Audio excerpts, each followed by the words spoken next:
So my videos are probably going to be segmented because I'm driving and I have to go back to the directions on the, anyway, you'll see. So got to Minneapolis, and I had already planned to make sure that I crammed as many things and events in each day as I could. So as soon as I got the plane, got my rental car, I went to the Minneapolis History Center, where they have Prince's original Purple Rain costume, you know, the purple coat, black pants with the buttons up the crotch. They had that and some other little tidbits, some things that were put on the original fence when he first passed. The tambourine, just a couple things. I do have pictures of that, so I'll insert those. I visited there first. When I was outside, somebody approached me from the Star Tribune, and he, first of all, he was just taking pictures randomly of me across the street, and I'm like, yo, dude, what are you doing taking pictures of me? And then he explained he was from the Star Tribune, and he was you know, documenting the events surrounding the anniversary of Prince's death and all the people coming in. He talked to me for a little bit, so I'm guessing maybe those pictures will be on the Star Tribune website. I'll look for them, and we'll see or go from there. I mean, there's nothing really, and my face looks crazy, so that's why this video is not going to be facing me. So did that. Next headed back into Minneapolis because this historical center or history center was in St. Paul. Headed back to Minneapolis and went to the Minneapolis Textile Center. Beautiful quilts, all these quilts made in honor of Prince. At first I was like, I don't think this is something I'm really interested in, but I'm so glad that I went. I'm gonna post some pictures of the quilts. I have a video, well, I have a Facebook Live video, so if I can figure out a way to, I guess, save that and then upload it on here, I will. But then I also have some still shots, so I'll do that. Then left, got my credentialing. And I'll probably... In a half mile, use any lane to take the ramp to US 212 East. Oh, okay, she talks. I didn't know she was gonna keep talking. I don't know if y'all heard the GPS, but I know where I'm going now. Came to Minneapolis to pick up my credentials. I'll insert a picture. They didn't have them. So my lanyard with my picture and the thing that lets me into Paisley Park, they told use any lane to take the ramp to US 212 East. So I started freaking out a little bit, but went ahead and went to the hotel and they had it there. So picked up my lanyard. Continue on US 212 East for 1 mile. Girl, if you don't hush. Okay. Picked up my lanyard and yeah, they had it at the hotel. So I picked it up. Got something to eat real quick because I was not sure how the food at Paisley Park was going to be, and I didn't want to be hungry. And like, literally only had time to sit down for a couple minutes before I had to get dressed and go to Paisley Park. Now, I don't know if you guys understand how it's set up, but there's general admission, and then there's general admission, then there's VIP, and then there are different tracks. So there's track 1 and there's track 2. So the track 1 people yesterday started off at Paisley Park in the morning, 11 to 4 o'clock p.m. I'm on track 2, and so I was at Paisley Park from 5 p.m. to 10, which turned more into like 11 because we were waiting for buses to come pick us up. So anyway, it's organized fairly well. Of course, with as many people as it is, it's not going to be perfect, and I wasn't expecting that. But there's a shuttle that leaves from our hotel, goes directly to Paisley Park, and then there's also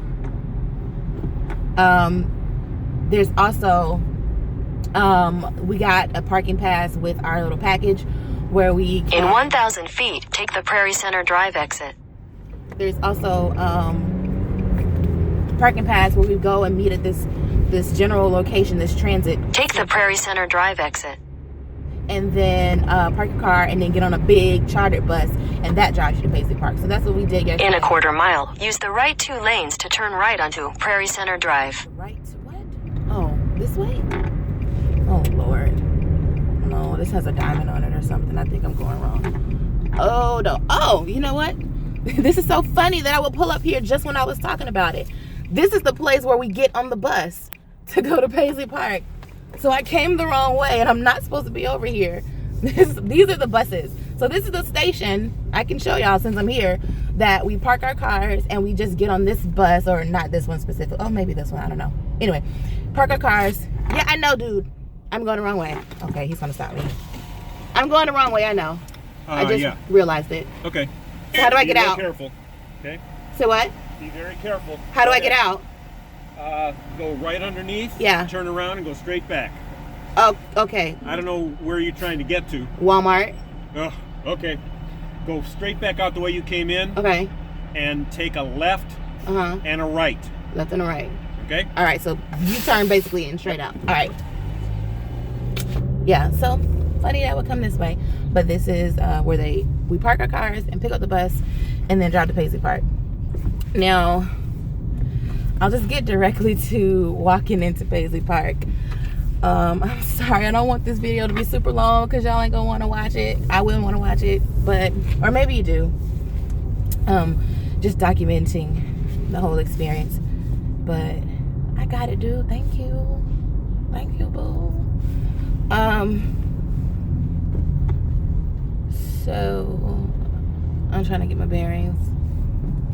Is there a video editing app for Android like I can do directly on the phone? If anybody knows, comment, let me know. Because I do have some other videos, but they're long and need to be edited. What did he say, a left and a right? Like y'all can respond. Alright, Continue on Technology Drive for 3/4 of a mile. Sorry, I get sidetracked easily. Walking into Paisley Park. First of all, the buses were running behind, so we were ushered in kind of fast as soon as we got the bus. So you walk into the atrium, and Prince's eyes, beautiful eyes, are staring at you huge over the little balcony. It's overwhelming. In a 1/4 mile, turn right onto Prairie Center Drive. Prairie Center. I knew it was going to be overwhelming, but I boo-hoo cried as soon as I got in the door. Like I feel myself tearing up now. Like it is really a presence. Like it's and I'm not turn right onto Prairie Center Drive. Super, I don't know what you want to say. I guess I'm a spiritual person, but I'm definitely not like a religious person. But like you can feel in a 1/4 mile, turn left onto Singletree Lane. You can feel his spirit in the house, and you just feel a presence as soon as you walk in the door. I boohoo cried. I didn't, because they were ushering us in so fast, I didn't get a chance to really look good at the atrium and everything on the walls. Turn left onto Singletree Lane. You walk in, go under that little balcony area, and to your right, roped off, is what was like the little sitting area, and that's where his urn is. But the urn is now upstairs, like perched is not the best word, but yeah, like in like a display case. In 1,000 feet, your destination will be on the right. On the right. Perched up kind of on the wall. It's hard to see it, but I can see the miniature Paisley Park, a replica Paisley Park urn on the inside, but the glass kind of looks frosted, so it's very hard to see. People wanted to kind of stop and pay their respects, but again, we were being ushered in, so I couldn't really. I'm gonna try today to do that. And anyway, so we're ushered in kind of fast in through to the soundstage. Soundstage is huge. I don't know why I would expect it not to be. I've heard that it's huge. I've seen it in pictures. This is my first time being in it. But your destination is on the right. And I know, girl. I know the destination's on the right. I see it. You walk in, and again, I'm still crying at this point. Just makeup all over the place. Just a waste of time. And his love symbol, it's illuminated. It's huge. I don't know how huge it is, but it's huge to the point where it just looks like it's cat-a-corner, and it looks like he's just watching over everything, just like he's just there. It's so crazy. The entire time I was there, I kept just like looking back and staring at this love symbol, because it literally, where I was sitting towards the left and it's catacorner on the right, it's like he's on your shoulder. I don't know if it sounds weird, but it wasn't like a bad feeling or creepy feeling, but it's just a presence. So the first thing that we did was watch the concert footage from Amsterdam 2014, I believe. Him and Third Eye Girl. It's the one where he talks about us coming to Paisley Park and being in Paisley Park and taking care of Paisley Park. Of course, that brings tears to people's eyes as well, mine included, because I'm a crybaby.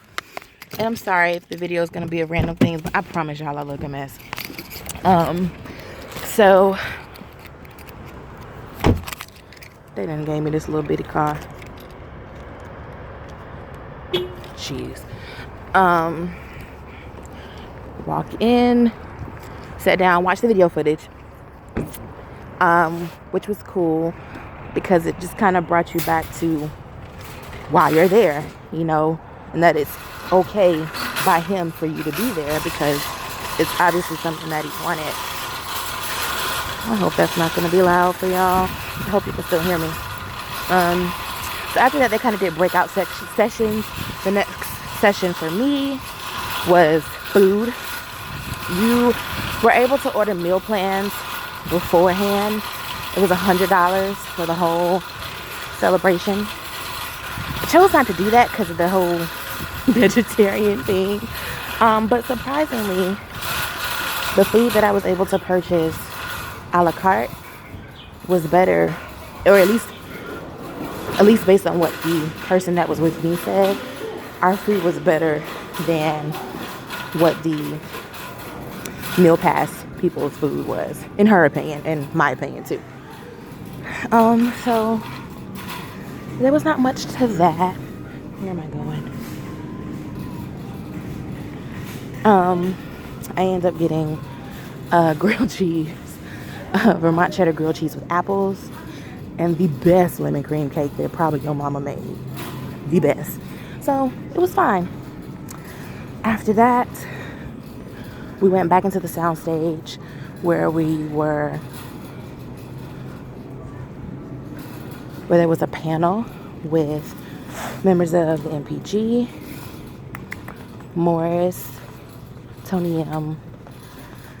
Oh God, I can't remember everybody's name. Levi.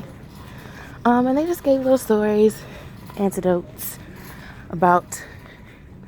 didn't say that right. About P. Was it Levi or was it Tony? Oh, Tony talked about how he got fined in Brazil for going hang gliding because Prince told him not to. So that was a cool story. Ooh, I need this cable. Wait. Yeah. Just throw it in the bag. Sorry y'all, it's gonna be a distracted little trip in here. So yeah, he talked about that in Brazil, and he talked about him and him telling P, let's go down to the beach. We're in Ipanema, so it's some beautiful women basically. So let's go down to the beach. They went down to the beach. Tony M got out, and Prince kind of acted like he was gonna get out, and then he sped off in his limo and left him at the beach. So I really enjoyed those stories. The video footage in the beginning was fine. I've seen that concert footage before, but it was a good way to kind of set you up and make you understand, I guess, why you're there. But I liked the panels the most. So that was the first panel with the MPG. The second panel for me was his guitar techs and one of the guys that builds his guitar. So his guitar tech for like 9 years, and then the guy that was kind of commissioned to start making the cloud guitars were there. It's very interesting things. I can't remember every single thing. The guitar tech that was there was the one that caught the guitar at the Rock and Roll Hall of Fame performance. So that was cool. He said that Prince literally was just like, yeah, I'm supposed to do this 8-bar solo, but I'm just gonna keep going and do what I want to do. So you just be there. I'm gonna throw the guitar and you pass the guitar to Oprah. So that's what he did. He stood there. Prince threw him the guitar. He caught it and then gave it to Oprah and walked away. Very cool. After that was the special performance of George Clinton and P-Funk. I won't say it's Parliament Funkadelic because technically that's not Parliament Funkadelic. If you know, you know. But George Clinton and P-Funk. They were cool. I've seen them multiple times. Have a pretty interesting connection to them that I won't go into that. Their performance was cool. I'll just say I feel like it was a little bit out of place to me personally because it didn't seem like they actually, I know y'all like, why am I looking at nails? I have to hang this thing on the fence, so that's what I'm trying to figure out here now. But it didn't really feel like a focus on Prince in the performance. It just kind of felt like a Parliament show that we happened to be at Paisley Park. They were fine, but like Prince was only mentioned like once, and that was at the end. Now George obviously was in Graffiti Bridge, and he redid Erotic City, but he had some connection to Prince, so I would have expected him to like kind of stop and tell some more stories, I guess, about him. But it was just like, hey, we're going to perform all of our stuff, and then at the end we're just going to say thanks to Paisley Park and Prince, and that was it. So for me it's a no. I'm just kidding.